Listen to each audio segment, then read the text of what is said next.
सरकार छत्तीसगढ़ में हमेशा से कुछ अलग ही करना मुद्दा रखती है और सरकार की कोशिश रहती है कि किस तरह से प्रदेश के कोने कोने में विकास पहुंच सके। कुछ इसी तरह का संतुलन आज भूपेश बघेल के भरोसे के बजट में देखने को मिला। इस खास रिपोर्ट में देखिए। मुख्यमंत्री भूपेश बघेल ने विधानसभा में बजट पेश किया। ये सीएम बघेल के कार्यकाल का अंतिम बजट है। इस दौरान सीएम ने सरकार की उपलब्धियां गिनाई। इसके साथ ही राज्य की आर्थिक स्थिति का सर्वेक्षण भी पेश किया। सीएम ने कई महत्वपूर्ण घोषणाएं की। बजट को राज्य सरकार ने भरोसे का बजट के नाम से पेश किया। गढ़बो नवा छत्तीसगढ़ के ध्येय वाक्य के साथ प्रदेश की प्रगति और खुशहाली के लिए इन 4 वर्षों में हमने कई अभूतपूर्व निर्णय लिए हैं। देश और प्रदेश के इतिहास में 17,96,000 किसानों को 8,744 करोड़ की ऋण माफी का लाभ देने का काम केवल हमारी सरकार ने किया है।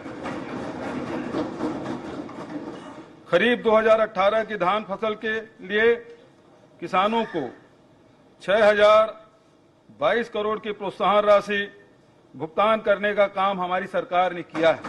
देखो, भूपेश बघेल जी का जो आज बजट है वो बहुत बड़ा बजट है। यानी इतने करोड़ रुपए का बजट, 1 करोड़ 20 लाख रुपए का बजट एक है ना, बहुत बड़ा बजट है।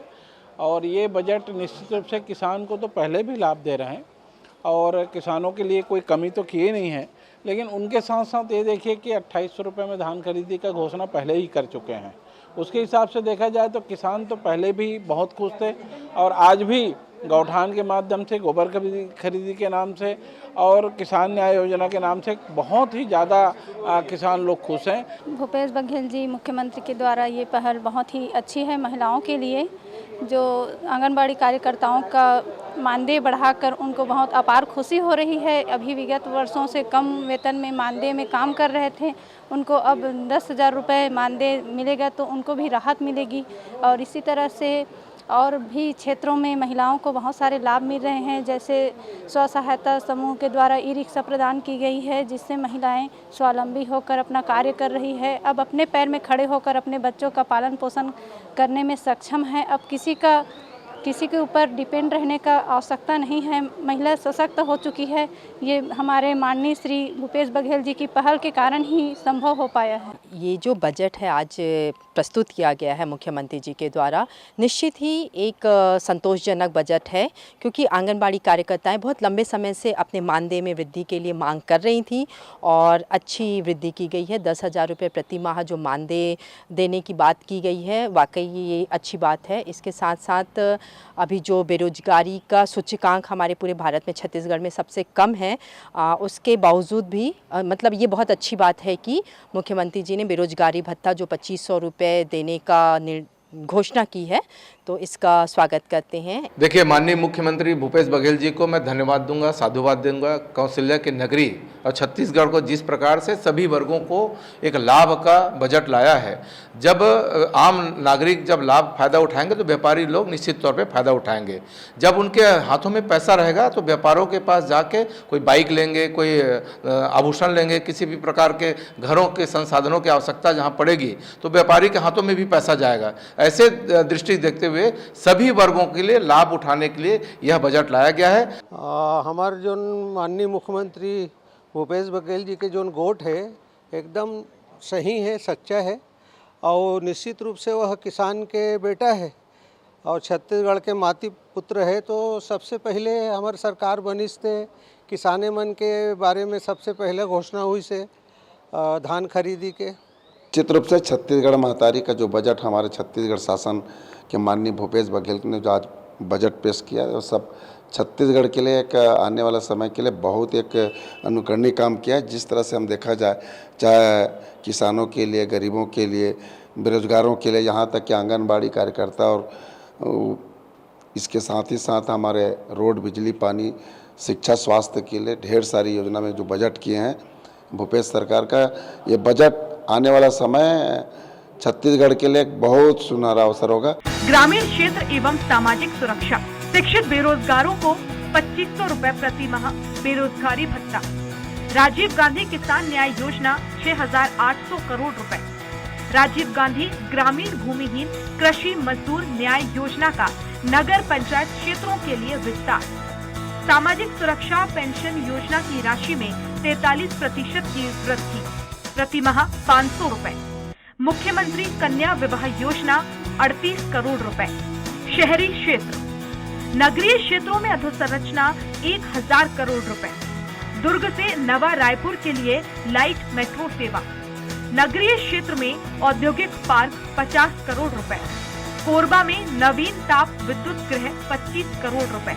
शिक्षा एवं स्वास्थ्य 101 नवीन स्वामी आत्मानंद अंग्रेजी माध्यम विद्यालय 807 करोड़ रुपए। राज्य में 4 नवीन चिकित्सा महाविद्यालय 200 करोड़ रुपए।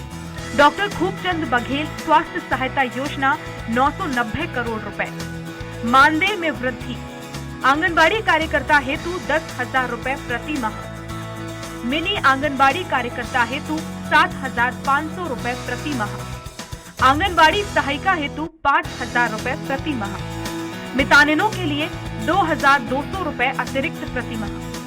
ग्राम कोटवारों के लिए सेवा भूमि के आधार पर 3,000, 4,500, 5,500, 6,000 रुपए प्रति माह। ग्राम पटेलों के लिए 3,000 रुपए प्रति माह। मध्याह्न भोजन कार्यक्रम अंतर्गत रसोइयों हेतु 1,800 रुपए प्रति माह। विद्यालयों में कार्यरत स्वच्छता कर्मियों हेतु 2,800 रुपए प्रति माह। होमगार्ड जवानों हेतु न्यूनतम 6,300 से अधिकतम 6,420 रुपए प्रति माह। स्वावलंबी गौठानों की संचालन समिति के अध्यक्ष हेतु 750 एवं अशासकीय सदस्यों हेतु 500 रुपए प्रति माह। सीएम भूपेश बघेल ने ये भी घोषणाएं की। अंतागढ़, कटघोरा, सरायपाली में अपर कलेक्टर कार्यालय, 7 नवीन तहसीलों का गठन। राजस्व भूमि का पुनर्सर्वेक्षण रडार के जरिए 60 करोड़ का प्रावधान। राजिम माघी पुन्नी मेला के विकास एवं सुविधाओं के लिए नवीन मद में 20 करोड़ 73 लाख का प्रावधान। डॉक्टर भीमराव अंबेडकर अस्पताल रायपुर में 700 बिस्तर के एकीकृत अस्पताल भवन के लिए 85 करोड़ रुपए का प्रावधान। सुदूर क्षेत्रों में मोबाइल मेडिकल यूनिट की स्थापना हेतु 5 करोड़ का प्रावधान। अब तक 20 लाख ग्रामीण परिवारों तक स्वच्छ जल, शेष परिवारों तक जल पहुंचाने 2,000 करोड़ रुपए की राशि। कबीरधाम में नवीन जंगल सफारी के लिए 2 करोड़ का प्रावधान। नवा रायपुर के जंगल सफारी के उन्नयन के लिए 11 करोड़ का प्रावधान। मुख्यमंत्री वृक्ष संपदा योजना 100 करोड़ का प्रावधान। कौशल्या समृद्धि योजना की शुरुआत की जाएगी। आवास योजना के तहत 3,238 करोड़ का प्रावधान। सड़कों के लिए 500 करोड़ का प्रावधान। मुख्यमंत्री छत्तीसगढ़ी परख सम्मान योजना के लिए 5 करोड़ रुपए का प्रावधान। प्राथमिक एवं उच्चतर शिक्षा के विकास के लिए 400 करोड़ का प्रावधान। राष्ट्रीय स्तर पर शिक्षक प्रशिक्षण केंद्र। भोजन सहाय योजना की राशि को बढ़ाकर 700 से 1,200 रुपए की गई। अनुसूचित जाति व अनुसूचित जनजाति एवं पिछड़ा वर्ग के छात्रों के लिए मुख्यमंत्री प्रोत्साहन योजना की शुरुआत। जनसंपर्क विभाग पत्रकार गृह निर्माण अनुदान योजना की शुरुआत की जाएगी। इसके लिए 50 लाख का प्रावधान। खरीफ 2019 से लेकर अब तक 16,415 करोड़ की आदान सहायता राशि सीधे किसानों के खातों में भुगतान की जा चुकी है।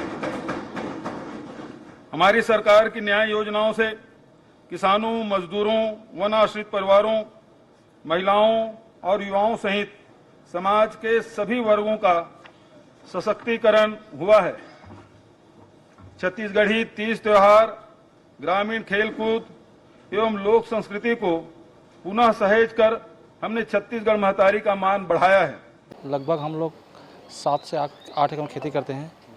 हम लोग लगभग 2-3 साल से, जब से सम्मानित मुख्यमंत्री जी मुखिया बने हैं, खेती की जो आय है वो बढ़ती जा रही है। आज के जो बजट में एक तो सबसे बड़ी बात यह है कि जो सहकारिता में 100 करोड़ दिया, तो कहीं ना कहीं हम लोग जो जितने किसान सहकारिता से जुड़े हैं, तो 100 करोड़ में हम लोगों को भी ऐसा फ़ायदा होगा ताकि हम लोग आड़तिया लोगों से या जो कर्ज में लेते थे वो कर्ज ना लेके हम लोग सहकारिता से लेंगे और हमें बिना ब्याज के सहकारिता से पैसा मिलेगा। जिसको हम लोग अपने किसानी में लगाएंगे। युवाओं को लगता है सर अभी कि जैसे बेरोजगार हैं तो उन लोगों को भी जो है अभी ई रिक्शा का जो चल रहा है, उसके बाद में अभी बेरोजगारी का जो है उन लोगों को भत्ता देने वाला है। और साथ ही साथ आज जो युवा वर्ग जो है रोजगार के लिए दूसरी जगह ना भटके, इसीलिए जो है नए नए लोन भी दिला रहे हैं, जिसकी वजह से वो जो है अपने स्वयं पैर पर खड़े होकर के अपने परिवार का भरण पोषण कर सकते हैं। 101 आत्मानंद स्कूल भी खोले हैं जो बच्चों के लिए काफ़ी अच्छा है, और मेडिकल कॉलेज भी खोला गया है उसमें, जो कि रोज़गार सृजन करने में भी थोड़ा सहायता होगा और शिक्षा के प्रति भी आएगा उसमें भी। और एक तो रेलवे के लिए जो दुर्ग से रायपुर का जो सेवा लाइट सेवा शुरुआत कर रहे हैं वो भी काफ़ी अच्छा लगा उसमें देखते हुए। माननीय मुख्यमंत्री जी बजट पेश किए जिसमें युवाओं के लिए 2500 का जो बेरोजगारी भत्ता है, और हमारे आत्मानंद स्कूल के लिए शिक्षा के क्षेत्र में भी आत्मानंद स्कूल 101 आत्मानंद स्कूल खोलने का, और मेडिकल खोलने का जो है बिलासपुर और अन्य 3-4 जिलों में है, उसमें मेडिकल खोला जा रहा है, मेडिकल कॉलेज खोला जाएगा। ये जो अभी बजट पेश किए हैं माननीय मुख्यमंत्री साहब, बहुत ही बढ़िया बजट है, आम लोगों के हित में है, इससे लोगों को बहुत फ़ायदा होगा और इसमें इस बजट से मील का पत्थर साबित हो छत्तीसगढ़ के विकास में। बजट ही बहुत ही ज़बरदस्त है। गांव, गरीब, किसान, मजदूर, युवा पीढ़ी, बेरोजगार, आंगनबाड़ी कार्यकर्ता, कोटवार, सहायिका और यहाँ तक कि स्कूल में जो साफ सफाई का काम करते हैं उनको भी शामिल किया गया है। हम भूपेश हमारे सरकार में मतलब महिलाओं के लिए बहुत सारे जो हमारे मतलब कि एकदम से मितानिन कार्यकर्ताओं के लिए, आंगनबाड़ी कार्यकर्ताओं के लिए और ख़ास करके महिलाओं के लिए बहुत ही ये बजट मतलब हम लोग के लिए उत्साह स्टेप का है। भूपेश सरकार ने मतलब ये धान खरीदी जो किया है और ये गोधन योजना और बाकी सब चीज़ें हैं, तो इससे आने वाले समय में बहुत लाभ मिलेगा। सीएम भूपेश बघेल ने कहा कि छत्तीसगढ़ को हमने धान का कटोरा का दर्जा दिलाया है, 1 करोड़ साल लाख मीट्रिक टन उपार्जित किया है। राजनांदगांव रायगढ़ जिले में नवीन उर्वरक प्रयोगशाला की स्थापना की जाएगी। इसके अतिरिक्त सेटअप के लिए प्रावधान किया गया है। रासायनिक एवं जैविक कीटनाशकों की गुणवत्ता युक्त परीक्षण हेतु रायपुर में नवीन प्रयोगशाला की स्थापना का प्रावधान किया गया है। आधुनिक तकनीकों के प्रदर्शन हेतु रायपुर अटल नगर में सेंटर ऑफ एक्सीलेंस की स्थापना की जाएगी। वहीं विकासखंड मुख्यालय में कृषकों को गुणवत्ता युक्त पौधे उपलब्ध कराने हेतु अनुसंधान केंद्र की स्थापना हेतु 2 करोड़ का प्रावधान किया गया। बहरहाल भूपेश सरकार के इस बजट को लोक लुभावन बजट, सबके हितों का ख्याल रखते हुए संतुलित रूप से बनाया गया बजट बताया जा रहा है। तो वहीं बजट पेश होने के बाद हर कोई खुश है। Bureau report, Swaraj express. और इसी के साथ बुलेटिन में इतना ही। कुछ और खबरों के लिए देखते रहिए स्वराज एक्सप्रेस।